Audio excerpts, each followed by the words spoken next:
Name manager. Normally हमारे Excel document के अंदर क्या होता है कि हम कैलकुलेशन ऑप्शन परफॉर्म करना चाहते हैं और इस कैलकुलेशन के लिए हमें एक रेंज का रिक्वायरमेंट होता है। अगर हम नॉर्मल कैलकुलेशन करें तो क्या करते हैं, इक्वल टू का साइन देते हैं और इक्वल टू का साइन देते हुए जिस पर्टिकुलर नंबर को भी प्लस करना होता है उस नंबर के साथ हम क्या करते हैं, कैलकुलेशन का साइन प्लस का यूज करते हैं, या फिर कोई फॉर्मूला या फंक्शन का यूटिलाइजेशन करते हैं तो फॉर्मूला और फंक्शन उसी तरह से बिहेव करता है। एग्जाम्पल के लिए अगर मैं यहाँ पर सम यूज करते हैं और फर्स्ट ब्रैकेट स्टार्ट करते हैं, जहां से जहां तक के वैल्यू को सम करना होता है आप उस वैल्यू को सेलेक्ट कर लेते हैं, ब्रैकेट क्लोज करके इंटर की प्रेस करते हैं, ऑटोमेटिकली वो क्या होता है, सम। ठीक है, लेकिन ऐसा हो सकता है कि आपके पास जो रेंज है वो काफी ज्यादा है। आपके पास एक छोटा रेंज है MT4 के लिए, आपने क्या किया, यहाँ पर MT4 के रेंज को आसानी से सेलेक्ट कर लिया और आप ये सोचते हैं कि चलो मेरा काम आसानी से होगा।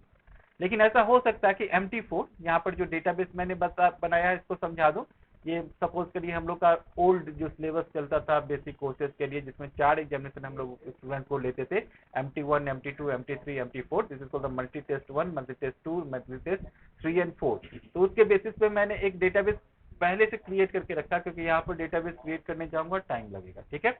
तो यहाँ पर देखिए स्टूडेंट आईडी, स्टूडेंट का नेम, कौन सा स्टूडेंट कौन सा कोर्स कर रहा है, उसके बाद MT1, MT2, MT3 और MT4 के मार्क्स को एंटर करके हमें जो कैलकुलेशन करना हो, क्या क्या करना है, टोटल करना है, एवरेज करना है, मैक्स करना है और मिनिमम करना है। और इस तीनों चारों का फॉर्मूला आप सभी लोग को पता है कि सम निकालना है यानी टोटल निकालना है तो इक्वल टू सम का यूज करते हैं, एवरेज निकालना है तो क्या यूज करते हैं हम लोग, इक्वल टू एवरेज। ऐसे ही मैक्सिमम के लिए इक्वल टू मैक्स और मिनिमम के लिए इक्वल टू मीन। ठीक है, अब यहाँ पर इसको ठीक कर दें हम। अब क्या है कि इस सारे चीजों का फॉर्मूला अगर हम सेटअप करते हैं और यहाँ पर MT2 में हजारों स्टूडेंट का लिस्ट हो, तो आप सपोज हर बार आपको सेलेक्ट करना हो 1000 स्टूडेंट का, तो आपको आपके लिए क्या होगा, क्रिटिकल होगा, काफी मुश्किल है कि कैसे हम उसको क्या करें, सेलेक्ट करें, और बार बार सेलेक्ट करने में भी टाइम क्या होगा आपका, वेस्ट होगा। तो एक ऐसा टेक्निक जिसमें एक बार एक पर्टिकुलर नेम के रेंज को क्या करते हैं, हम डिफाइन कर देते हैं और हर एक बार उस नेम को यूज करके हम कोई भी कैलकुलेशन या कोई भी फॉर्मूला को एग्जीक्यूट करें, इसीलिए क्या यूज करते हैं हम लोग, नेम मैनेजर का यूज करते हैं। ठीक है, यहाँ पर नेम मैनेजर बटन के ऊपर क्लिक करते हैं, पहले से इस सीट के ऊपर कुछ फॉर्मूला डिफाइन किया हुआ, हम क्या करते हैं इस सारे फॉर्मूला को डिलीट कर दे पहले, ताकि वो फॉर्मूला क्या कर सके, हम असाइन कर सकते। ठीक है, फॉर्मूला पहले से डिफाइन किया है तो एक एक करके सेलेक्ट कर सकते हैं या सबको एक साथ सेलेक्ट करके भी क्या कर सकते हैं, डिलीट कर सकते हैं। अब यहाँ पर देखिए जैसे ही हम लोगों ने फॉर्मूला बेसिस पे कैलकुलेशन किया था, उस फॉर्मूला को जैसे हम लोग डिलीट कर दिए, ऑटोमेटिकली क्या हो गया, आपका फॉर्मूला के लिए जो एरिया या रेंज को सिलेक्ट किया था उसमें हैश एरर शो करना चालू कर दिया था, क्योंकि वो फॉर्मूला और रहा नहीं। ठीक है, अब क्या करते हैं, अब जिस पर्टिकुलर फॉर्मूला को हमको डिफाइन करना है या जिस पर्टिकुलर एरिया ऑफ रेंज को डिफाइन करना, उससे क्या कर लेंगे, हम सेलेक्ट कर लेंगे। ऐसे सिलेक्शन करने के बाद यहाँ पर डिफाइन नेम बटन है, इस डिफाइन नेम बटन के ऊपर जैसे ही क्लिक करेंगे आप देखिएगा बाय डिफॉल्ट एक नेम यहाँ पर आ गया ना। ये MT1 के नाम से हो सकता है किसी दूसरे सेल के अंदर, सीट के अंदर ये नाम पहले से डिफाइंड है, इसीलिए इसने क्या किया, MT1 हाइफन एक नाम ऑटोमेटिकली ले लिया। ठीक है, अब यहाँ पर ये बोल रहा है ये नेम जो आपने डिक्लेरेशन किया है, ये नेम सिर्फ इसी वर्कबुक के लिए, वर्कबुक समझते हैं ना क्या होता है, कॉम्बिनेशन ऑफ सीट को क्या बोलते हैं हम लोग, वर्कबुक बोलते हैं। जैसे सीट 1, सीट 2, सीट 3 और सीट 4 भी अगर हम यहाँ पर लेंगे तो ये भी क्या होगा, वर्कबुक का ही पार्ट होगा। ठीक है, जबकि वर्कबुक से वर्कशीट क्या होता है, ये एक सीट यानी एक पेज क्या कहलाता है, वर्कशीट कहलाता है। ठीक है ना, तो ये सीट है और ये पूरा का पूरा कॉम्बिनेशन ऑफ मल्टीपल सीट्स क्या कहलाता है, वर्कबुक कहलाता है। अब समझिएगा गौर से, अगर यहाँ पर आपने क्या किया है, स्कोप के अंदर वर्कबुक को सिलेक्ट करके रखा है, तो ये जो आप फॉर्मूला सेट करिएगा, ये जो नेम सेट करिएगा, ये सारे के सारे वर्कबुक के ऊपर सेम एज इट इज क्या करेगा, काम करेगा। ठीक है ना, यानी बार बार आपको हर एक सीट में जाके इस नेम को डिफाइन करने का जरूरत नहीं है। लेकिन अगर आप चाहते हैं क्या कि ये जो सिलेक्शन है वो किसके लिए हो, सीट 1 के लिए हो या फिर सीट 2 के लिए हो या फिर सीट 3 के लिए हो, तो आप उसके लिए यहाँ पर डिफाइन कर सकते हैं सेपरेटली कि मैं चाहता हूं ये जो MT1 नेम रेंज हम लोग डिफाइन कर रहे हैं वो कहाँ इंप्लीमेंट हो, सिर्फ सीट 2 में हो। तो सीट 2 को सिलेक्ट कर लीजिएगा, सीट 1 में अगर आप इसको यूज भी करिएगा तो एग्जीक्यूट नहीं करेगा। ठीक है, या सीट 3 को सिलेक्ट कर लीजिएगा तो सीट 1 और 2 में एग्जीक्यूट करिएगा तो एग्जीक्यूट नहीं होगा। तो ये हम अगर वर्कबुक को चूज करते हैं तो क्या होगा, ये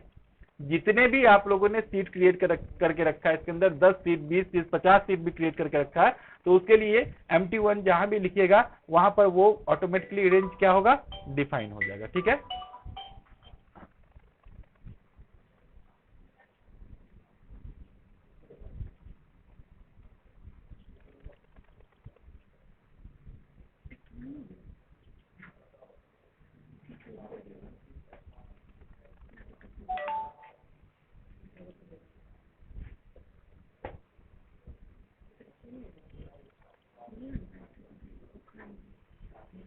तो इसको हम लोग क्या करते हैं, नेम डिफाइन कर लेते हैं और कुछ कमेंट्स किस लिए यूज करते हैं, ये MT1 क्या है, शॉर्ट नेम है। ठीक है, हम इसको फुल नेम अगर डिफाइन करना चाहते हैं ताकि हम यूज कर रहे हैं हमको पता है, कोई दूसरा पर्सन आएगा MT1 का मतलब उसको समझ में नहीं आएगा, तो क्या करेंगे हम उसके कमेंट में उस नेम को डिक्लेयर कर देंगे जो उसका फुल फॉर्म है, या जिस पर्टिकुलर वर्क के लिए हम क्या कर रहे हैं उसको डिफाइन कर रहे हैं उसके डिक्लेरेशन को कमेंट के अंदर अगर हम क्या करेंगे, डिफाइन कर देंगे, तो ऑटोमेटिकली वो नाम वहां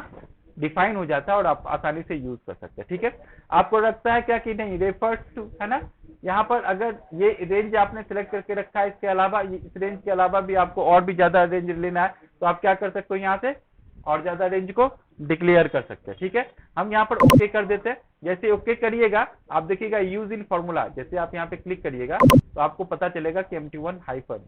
अंडरस्कोर क्या हो गया, नेम डिक्लेयर हो गया। अब हम यहाँ पर अगर टोटल में या यहाँ पर टोटल करते हैं इक्वल टू क्या करेंगे, सम। ठीक है, उसके बाद फर्स्ट ब्रैकेट स्टार्ट करते हैं और आप देखिए यहाँ पर यूज इन फॉर्मूला शो कर रहा है ना, आपको क्या करना है, यहाँ पर इसको सेलेक्ट कर लेना, ब्रैकेट को क्या करना, क्लोज करना और इंटर की प्रेस कर दीजिए।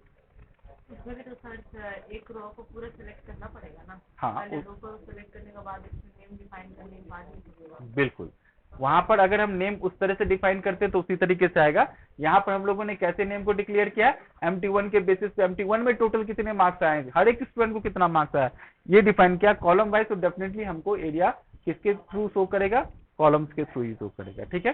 तो यहाँ पर आप चाहो तो इस तरीके से MT1 के टोटल मार्क्स को क्या किया आपने, शो कर दिया। ठीक है, इसी तरह से MT2 के मार्क्स को, टोटल मार्क्स को निकालना है तो भी निकाल सकते हैं, एवरेज निकालना है तो भी निकाल सकते हैं, जितने भी फॉर्मूला है आप यहाँ पर इंप्लीमेंट कर सकते हैं। ठीक है, फर्स्ट ब्रैकेट स्टार्ट करेंगे फिर से और यूज इन फॉर्मूला MT1। तो ऐसा करेंगे क्यों, ऐसा करेंगे इसीलिए एक लार्ज रेंज ऑफ डेटा अगर हमारे पास है, हजारों का रिकॉर्ड्स अगर हमारे पास है, तो हर एक बार रेंज को सिलेक्ट करना काफी क्रिटिकल होगा और हर एक बार ये जरूरी नहीं कि इतने हजार ऑफ रेंज आप क्या कर सको, विद इन अ क्लिक या एक बार ड्रैग करके आप सेलेक्ट कर लो, ये जरूरी नहीं। हो सकता है सिलेक्शन के टाइम में माउस इधर उधर हो जाए तो गलत डेटा क्या हो जाएगा, सिलेक्ट हो जाएगा और उस समय कंप्यूटर या आपका एक्सेल ये नहीं बोलेगा कि आपने गलत डेटा सिलेक्ट करके रखा है। एक्सेल क्या करता है, आपने जिस रेंज ऑफ डेटा को सिलेक्ट करके रखा है उसके बेसिस पे रिजल्ट आपको प्रोड्यूस कर देगा। तो वो एरर बार बार नहीं हो इसलिए हम क्या करते हैं, नेम मैनेजर का यूज करते हैं। ये नेम मैनेजर आपने यूज कर लिया, अब इसके रिकॉर्ड्स को अगर आपको डिलीट करना है क्या कीजिएगा, यहाँ पर नेम मैनेजर ऑप्शन दिया हुआ है, यहाँ पे जाके आप क्या कर सकते हैं, एडिट कर सकते हैं या डिलीट कर सकते हैं। ठीक है, एडिट या डिलीट क्यों करेंगे इस चीज को समझ लीजिए। सपोज करिए कि यहाँ पर आपने क्या कर रखा है, एक 2 और रिकॉर्ड को बढ़ा लिया। ठीक है, 2 और रिकॉर्ड को क्या कर लिया आपने, बढ़ा लिया। अब 2 और रिकॉर्ड को बढ़ा लिया तो मैं यहाँ पे एक रिकॉर्ड को 90 कर दे रहा हूं और यहाँ पर क्या किया, मैं मैक्सिमम के लिए इक्वल टू मैक्स फॉर्मूला होता है, इस फॉर्मूला को यूज कर रहा और यूज इन फॉर्मूला क्या है, MT1 में मैक्सिमम कितने मार्क्स आए हैं ये निकालना है हमको। तो कितना आया है 99 जो एक्चुअली है भी। अब मैं इस वैल्यू को यहाँ पे क्या करता हूँ 100 कर देता हूँ। 100 करने के बाद भी वो 100 हुआ क्या मैक्सिमम वैल्यू, क्यों नहीं हुआ, क्योंकि उस रेंज से बाहर है वो, है ना। आपका रेंज कहाँ पे जाके खत्म हो रहा है, टैली के, है ना, यानी पुष्पक गढ़ का जो रिकॉर्ड है 78 वहां पर जाके आपने रेंज को क्या किया था, एंड कर दिया था, तो उसके बाद की किसी भी वैल्यू को नहीं लेगा। लेकिन अगर आप चाहते कि इसके बाद और रिकॉर्ड इंक्रीज हुआ है और उसके रिकॉर्ड को हम क्या करें यहाँ पर इसके रेंज के अंदर लेके आए, तो फिर क्या करिएगा, नेम मैनेजर बटन के ऊपर क्लिक करके ये जो आपने यहाँ पर नेम को क्या किया है, असाइन किया है, उसको एडिट कर लेना है और अब फिर से उस एरिया को सिलेक्ट कर लेना जिस एरिया को आपको क्या आपने डिफाइन किया है, यहाँ पे ओके कर दीजिए और यहाँ पर आके फिर से ओके कर दीजिए। जैसे आप इसको क्लोज करिएगा, यहाँ पर मैक्सिमम वैल्यू क्या शो कर दिया, समझ में आ रहा। एडिट क्यों करते हैं, डिलीट क्यों करते हैं, सपोज करिए नाम आपने डिफाइन कर दिया, आपको नाम अच्छा नहीं लगा, आप कोई दूसरा नाम डिफाइन करिएगा, क्या करना है आपको, डिलीट करके न्यू नेम असाइन कर सकते हैं या एडिट करके न्यू नेम असाइन कर सकते हैं। डिफॉल्ट नेम जो ऊपर में दिया हुआ रहता है वो नेम डिफॉल्ट नेम आता है, अगर वो नेम आप नहीं रखना चाहते तो ऊपर वाले नेम को छोड़ के यहाँ से सिलेक्ट कर लीजिएगा, जो भी नाम डिफाइन करना आप क्या कर सकते हो, डिफाइन कर सकते हो। ठीक है, तो इस तरीके से क्या कर सकते हैं हम लोग, नेम मैनेजर का यूज कर सकते हैं। ठीक है, अब नेम मैनेजर में हर एक फील्ड को सेपरेटली यानी दूसरा नेम डालना, फिर से आप इसको सेलेक्ट कर लीजिए, फिर से डिफाइन नेम बटन के ऊपर क्लिक कर लीजिए, क्या हो गया, ये MT2 के लिए आ गया, इसको भी आप क्या कर सकते हैं, सेलेक्ट कर सकते हैं, फिर से यहाँ तक क्लिक करते हैं, फिर से डिफाइन करिए, MT3 के लिए भी आ गया। एक एक करके आपको चारों नाम क्या करना है, डिफाइन करना है। तो आप बोलोगे कि सर इस तरह से 50 होगा तो 50 बार क्या करना पड़ेगा हमको, यहाँ तक किया था आप लोगों ने, नहीं किया।